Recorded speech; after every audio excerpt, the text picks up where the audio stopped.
কোনো ভাষাই নেই কিছু বলার বা কোনো শব্দই নেই কিছু বলার, শুধু এই ভিডিওটার মাধ্যমে জুবিনদাকে সবসময় স্মৃতি করে রাখবো। জুবিন গার্গের জন্য আমরা 90s-এর ছেলেমেয়েরা যে কতটা ক্রেজ ছিলাম সেটা শুধু আমরাই জানি।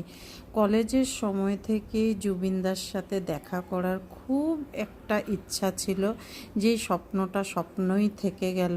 আর বাড়িতে যখনই গান শুনতাম আমি ছেলেদেরকে আগেই বলতাম, ছেলেরা বলতো তো মা হটস্পট দিবে গান শুনবো, আমি তখনই বলতাম এই জুবিনের গান চালাবি কিন্তু অন্য গান চালালে আমি হটস্পট বন্ধ করে দিব।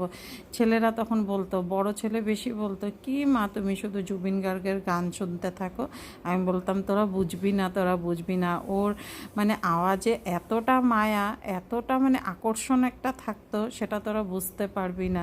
কি যে ক্রেজ ছিলাম আমি জুবিন গার্গের প্রতি, সেটা তোমাদেরকে বলে আমি বুঝাতে পারবো না।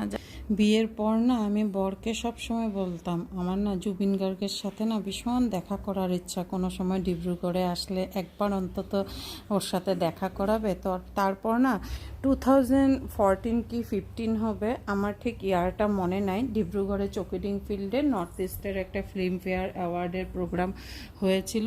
তখন বর সেখানে টিকিটও এনেছিল আমাদেরকে আর কি, বিশেষ করে আমাকে জুবিন গার্গের সাথে দেখা করানোর জন্য।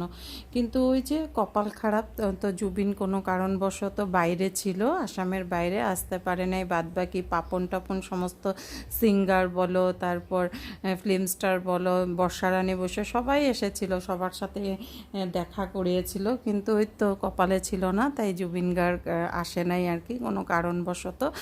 আর জানো তখন যে মানে আমার জন্য প্রথম আর কি জিওনি তখন মোবাইল নতুন বেরিয়েছিল, তো সেটাও কিনে দিয়েছিল একমাত্র এই জুবিনের সাথে মানে সেলফি তোলার জন্য। আমার তখনের দিনটা এখনও মনে পড়ে সেই দিনগুলো। তো কি আর বলবো, ওই তো কপালে ছিল না, তাই দেখাও হলো না।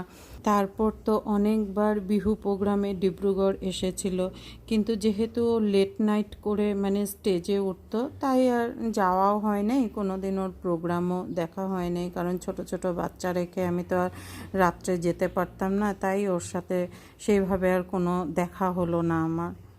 কিন্তু এই দিনটার জন্য আমরা প্রস্তুত ছিলাম না। জুবিনদা, তুমি কেন আমাদেরকে এইভাবে ফাঁকি দিয়ে চলে গেলে?